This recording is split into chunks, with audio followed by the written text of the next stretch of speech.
Welcome to the Cyber Insider, Emsisoft's podcast all about cybersecurity. Your host today are Brett Callow, threat analyst here at Emsisoft, and I'm Luke Connolly, partner manager. We're really pleased to have Jon DiMaggio as our guest again today. Jon is the chief security strategist at Analyst One and a specialist in investigating enterprise ransomware attacks and nation-state intrusions. Jon has authored investigative reports, including the most recent Ransomware Diaries Volume 5, Unmasking LockBit. He's exposed the criminal cartels behind major ransomware attacks, aided law enforcement agencies in federal indictments of nation-state attacks, and discussed his work with numerous media outlets, including the New York Times and Wired. In 2022, Jon authored the SANS Different Makers Award Cybersecurity Book of the Year, The Art of Cyberwarfare, an investigator's guide to espionage, ransomware, and organized cybercrime, published by No Starch Press. Jon, welcome back to the Cyber Insider, and thanks for joining us. Of course, I'm glad you guys aren't tired of me. Always enjoy talking to you, so thanks for having me. Never tire of having you on, Jon. So, what's changed since we last spoke to you in January of last year? Is the ransomware problem or cybersecurity in general more? Well, yeah, it definitely hasn't gotten better.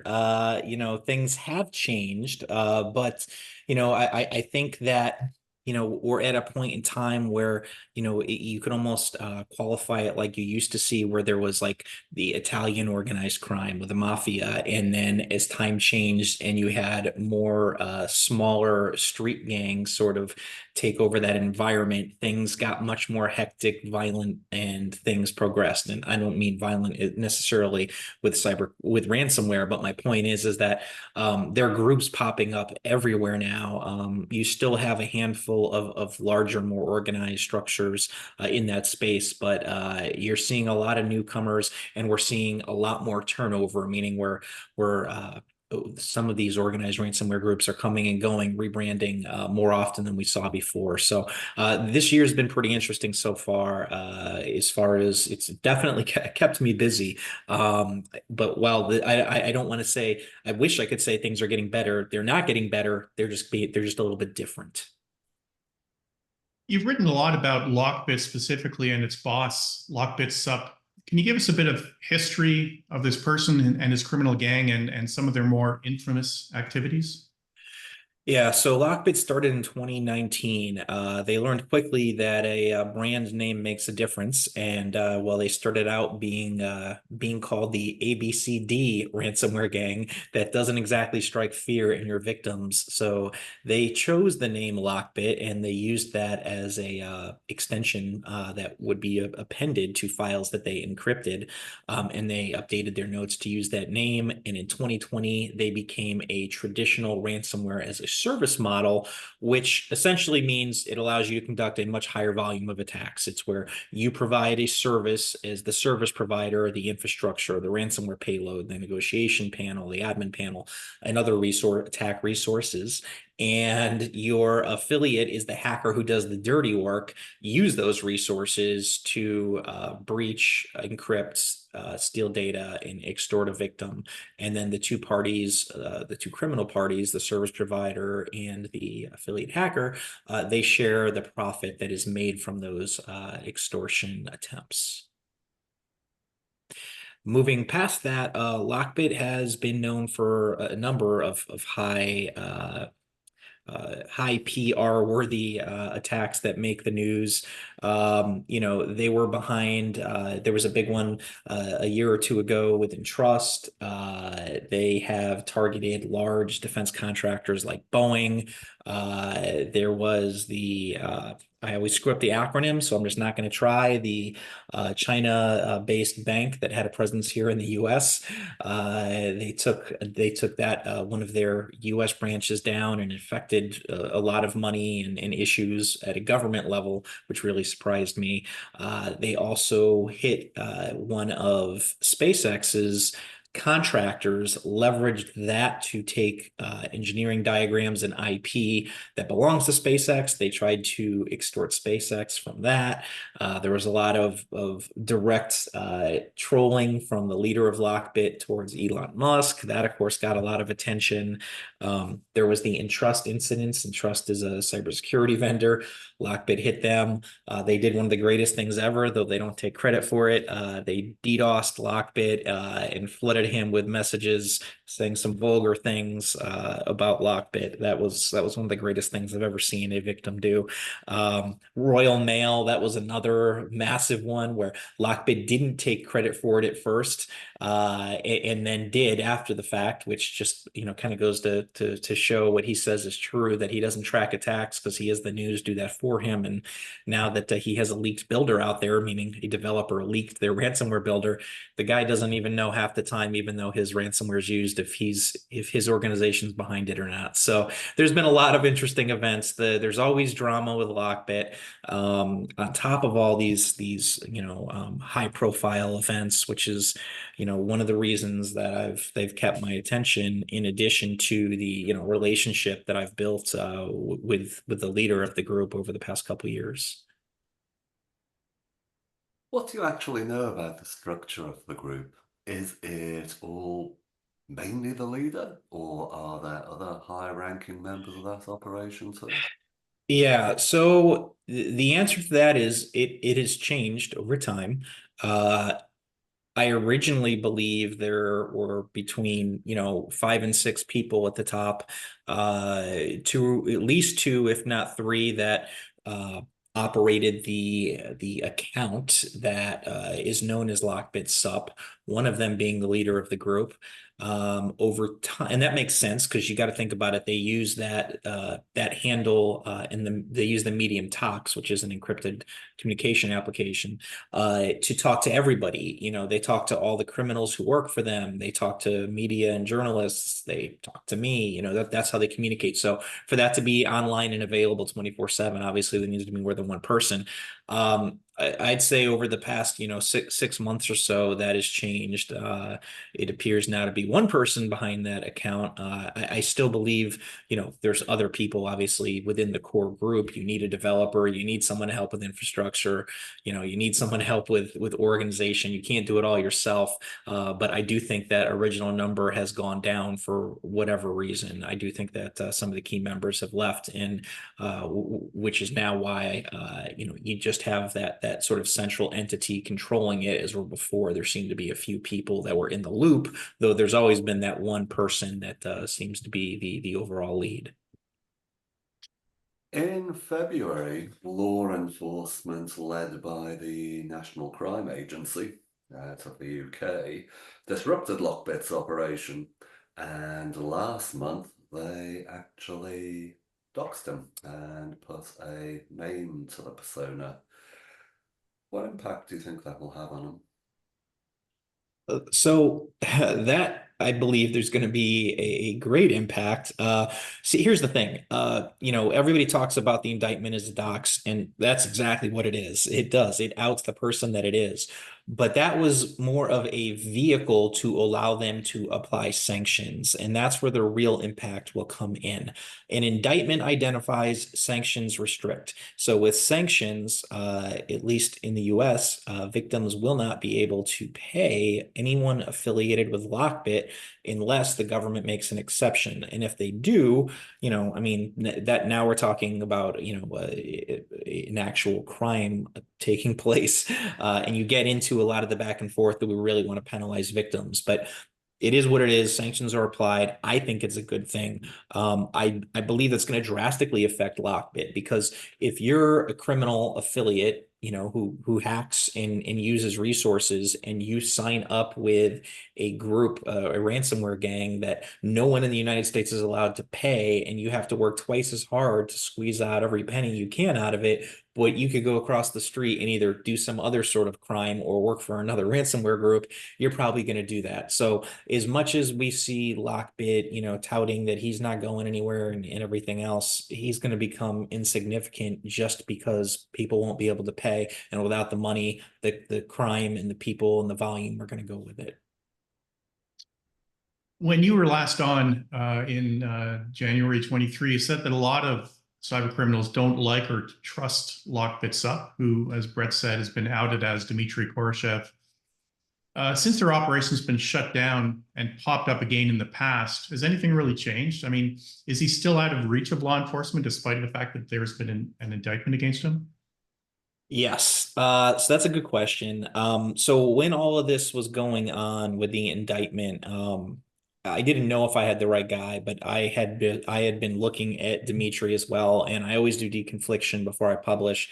And they'd said, no, wait, I'm publishing that. And I said, okay, well, let me know, give me enough heads up so I can get this, written in time before I do publish. And of course, they tell me on a Friday that on Tuesday I can publish, and that they were gonna, be doing some more activity involving LockBit. So I had to write everything and wait for the day of. But I also published a report that had a ton of information on Dimitri an hour after the indictment. And the reason I'm bringing that up isn't to tout that, hey, I got something up quickly. It's because I had the guy's name, his phone numbers, his passport, his address. I knew where he lived. I saw pictures of his apartment, his cars that he had, everything. So it was really difficult for me to not just pick up the phone and call him and be like, hey, Dimitri, I guess I'm winning this cat and mouse games. I know exactly who you are. Because that would be, a really oh crap moment. Of course, I could only dream of doing that. I couldn't actually do that because it would screw up a law enforcement investigation. But my point in this long-winded answer is, now that his identity is known and who he is, all the things that he did with the touting and the, talking about his fast cars and his boats and all of his money are really coming back to haunt him. It's really funny because LockBit pushed that persona.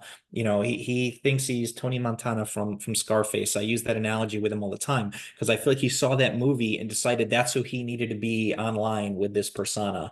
And the person actually behind it that I've got to know for the past 2 years is completely opposite of that. So it did not surprise me when figured out who he was and that he wasn't living this gangster lifestyle with Lamborghinis and boats and women and money and all that. It didn't surprise me at all because the person I've been talking to is so much more low key than that. That's literally a persona he has pushed.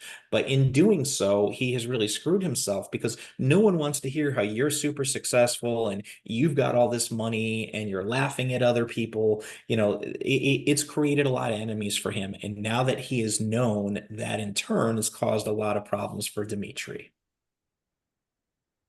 The National Crime Agency also released a list of affiliates, first names and last names in some cases. Yeah. And some of those names were not Russian. They sounded quite Western, if they're real, of course. Do we have any indication of how many affiliates may be within reach of law enforcement? So the short excuse me, the short answer is no. And the reason that's no is so the names that law enforcement identified that look like they're, not, Eastern European people in that region, the names don't match that. I believe, law enforcement when they have an indictment or they have a name, especially if they're going public with it, because there's a lot of effort that goes into that behind the scenes to collect that information that's not always made public. However, at the same time, a lot of those names that were released that were not released by law enforcement as, hey, this is the real name. A lot of them were names that LockBit gave affiliates who joined the panel that were, Americanized names. So you really got to look for the ones that law enforcement names to identify. But you're correct. There are certainly affiliates that are, all over the world to include the US. And, we can look at, well, not LockBit, like the Com is a great example. There hasn't been a ton of movement in that. And most of them that were associated with that allegedly are in the US. So I think it's harder than people think, obviously. I think we're getting closer, or law enforcement's getting closer, but unfortunately, we're just not seeing enough arrests. And a large part of that is that these guys are dispersed across the world, but certainly there has to be some that are within our reach that haven't been arrested. Sometimes that's because they don't necessarily know where to get them or exactly how to get them. But the other part of it is, a lot of times times you'll find those individuals and you will use them as a collection source. So you don't necessarily want to let on that you know who they are, so that you can collect and use them as an intelligence source. I've also seen where they will quietly arrest someone and then continue to leverage their access to collect information. So it's definitely not black and white. There's a lot of gray. So I don't want to beat law enforcement up for not making more arrests, because there is a lot more that goes into it. But you are correct. We have not seen a lot of new arrests, though we have seen new people named. As you've said, you've spent a lot of time investigating LockBit and you've had interactions with Dimitri. But now that he's been identified as the head of the group, are you going to change your focus and your investigations on another cybercrime group? And if so, which one, or who are the candidates? Yeah, well, it's been a 2-year journey. The Ransomware Diaries wasn't supposed to be primarily about LockBit, and all but one volume has been. And that's just because, I became part of the story. I didn't go into it with that intention, but I literally became part of the story, because I became so involved with the group. And they just kept me so entertained with all the drama and crazy antics. It was hard to walk away. But yeah, there is. This is sort of the end of that journey. I might have one more thing I'm working on to try to find evidence to link Dimitri directly to LockBit's or at least directly to LockBit, since that hasn't been presented publicly. Whether I find it or not is another story, but I start that effort on Monday. If I do find it, there'll be one more volume. If I don't, I will move on.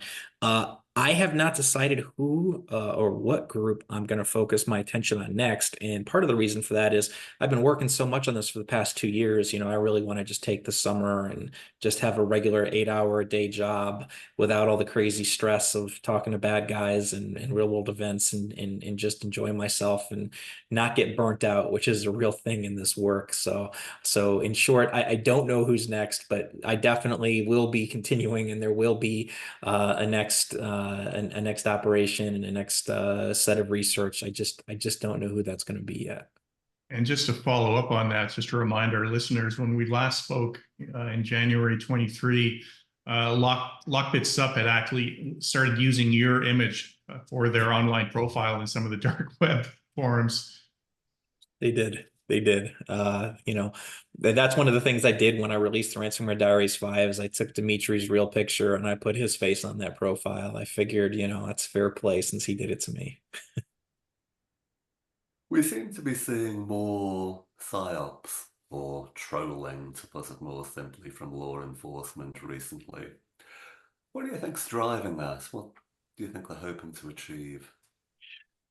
I was shocked to see them use those tactics, and obviously, a lot of the work that I do is all a mental game, a cause and effect, get in someone's head, get in a bad guy's head, try to get them unbalanced and see what they do. And I feel like law enforcement just did that, but on a much bigger, more effective scale.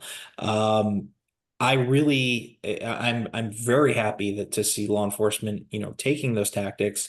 I have to imagine with the success that Operation Kronos has had, that that the NCA and other law enforcement organizations will continue to leverage tactics that do get in adversaries' heads and do apply damage to their reputation and make it harder for them to do work and get people to want to come and support them.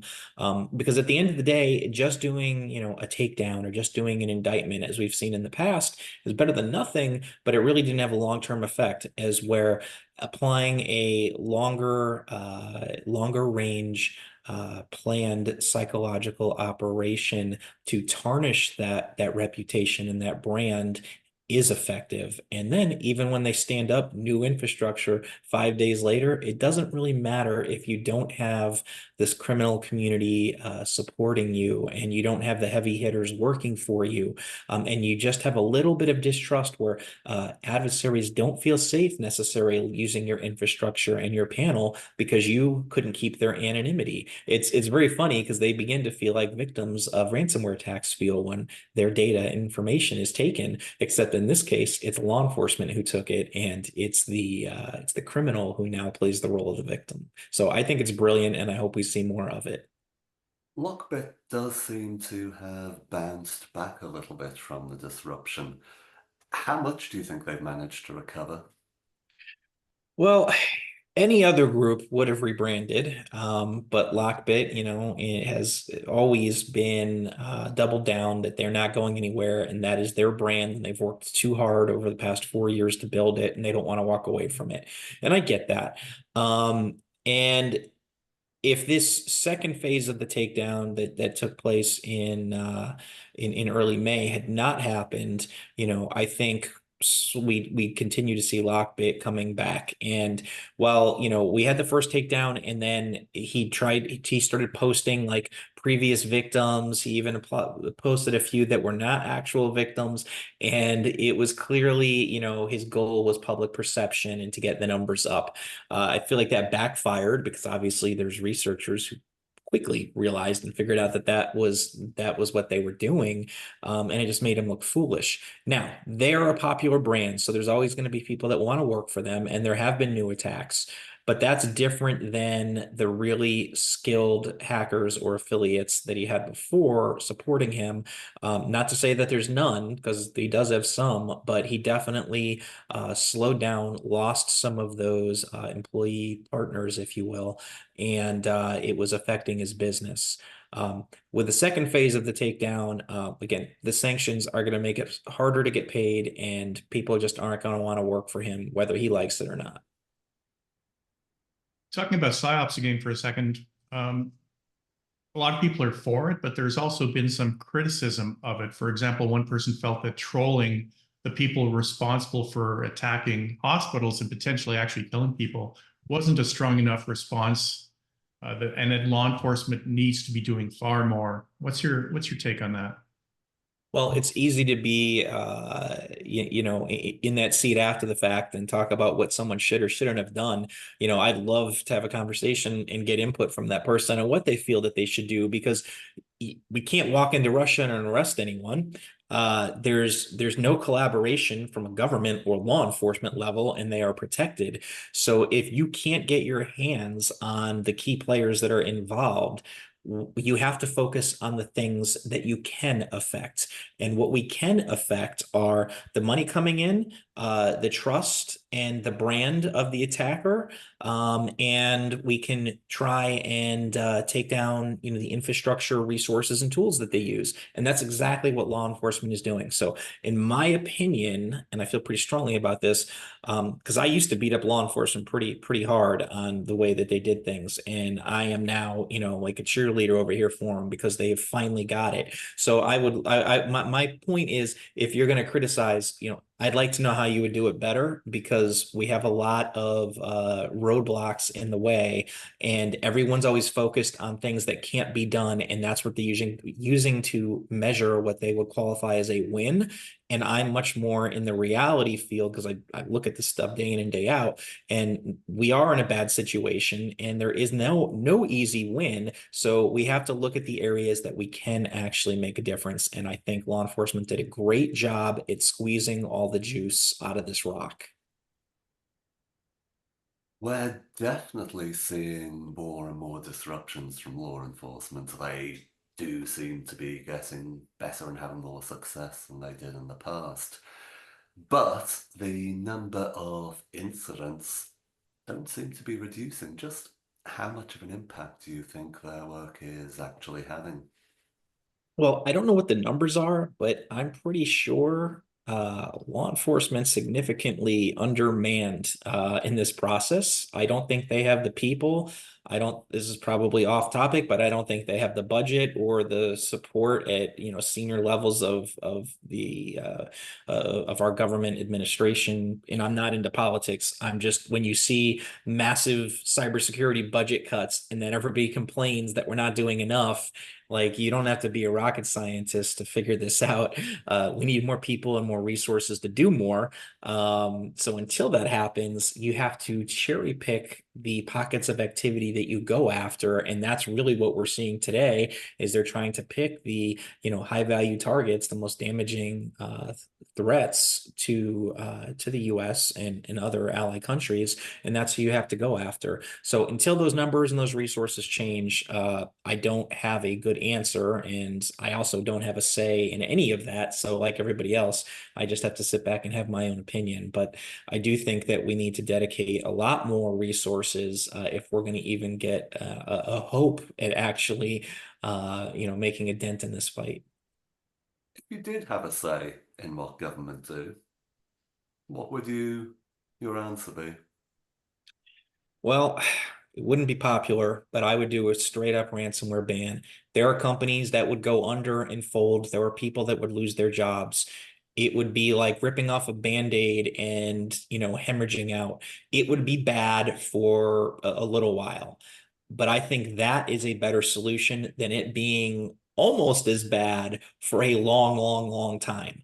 And the fact is, there is no quick solution outside of that. And if there's no money, there's not going to be that type of crime, and people will have to find other ways to make money, whether it's in other crimes or getting a legitimate job. But the point is that, everybody looks at the ransomware ban as this horrible thing, and they're right, it would be, but it would be for a short period of time, as where we have something that's like 80-90% is bad, where companies are getting, just destroyed, decimated, and we're putting all this money back into the criminal ecosystem, and it's just going to go on and on and on for a very long time. And I just think it would be better to just hit it off hard, take our wounds, and drive forward. And with that, I'd like to thank you, Jon, for taking the time to join us here today. And as always, we thank our listeners for tuning in. To stay up to date on the latest in cybersecurity, be sure to subscribe to our podcast. Thank you, Jon. Thanks for having me.